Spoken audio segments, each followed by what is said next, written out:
మొత్తానికి అన్నా క్యాంటీన్కి అయితే వచ్చేసాం. ఇక్కడ 5 రూపీస్ పెట్టి టోకెన్ తీసుకుంటే ఏమేమి ఐటమ్స్ ఇచ్చారో ఒకసారి చెప్తాను.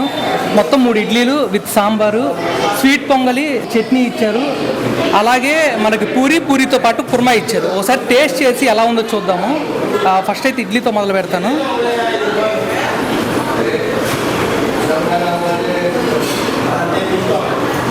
ఇడ్లీ సాంబార్ కాంబినేషన్ అయితే అదిరిపోయింది.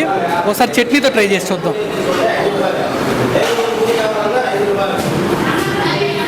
చట్నీ కూడా సూపర్. నిజంగా 5 స్టార్ హోటల్లో కూడా ఇంత టేస్ట్ ఉన్నదేమో అన్న రేంజ్లో అయితే ఉంది. నిజంగా ఇంత క్వాలిటీ అయితే నేను ఎక్స్పెక్ట్ చేయలేదు. ఇక్కడ ఉప్మా ఉంది, ఒకసారి ఉప్మా టేస్ట్ చేసి చూద్దాం. సూపర్. ఉప్మా కూడా చాలా బాగుంది, టేస్టీగా ఉంది. నిజంగా హోటల్లో కూడా ఇంత టేస్ట్ అయితే అనిపించలేదు ఎప్పుడు. ఇప్పుడు పూరీకి వద్దాం. పూరీ విత్ కుర్మా.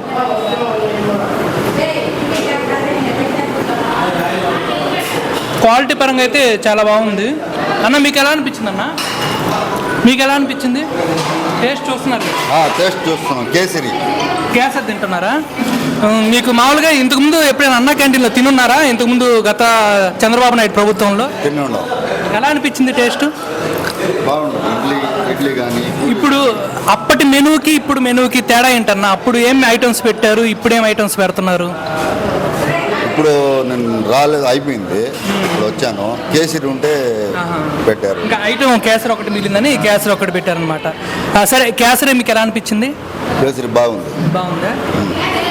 అన్న మీరు చెప్పండి. ఇక్కడ చూస్తే మీరు పూరీ పెట్టించుకున్నట్టున్నారు. పూరీ ఇడ్లీ మామూలుగా మీకు టేస్ట్ ఎలా అనిపిస్తుంది? అవునా? సాంబార్ టేస్ట్ కానీ పూరీ టేస్ట్ కానీ మామూలుగా మనం బయట హోటల్స్లో కూడా తింటుంటాం కదా, అంటే దానికన్నా కూడా ఇది ఇప్పుడు అన్నా క్యాంటీన్ అనేది మంచి పథకమే అంటారా?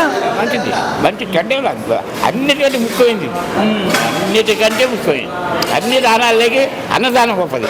ఇంకా దానికి తిరిగి ఉంది. ఇంకా దాన్ని ఏదో పెట్టలేదు. ఇప్పుడు ఈ పథకం వల్ల ప్రభుత్వానికి ఉపయోగమే అంటారు మీరు? ప్రభుత్వానికి ప్రజలకు మంచిది. ప్రభుత్వానికి కాదు, ప్రజలకు మంచిది. పేదవాళ్ళకి మంచిది. అంతే. ప్రజలకు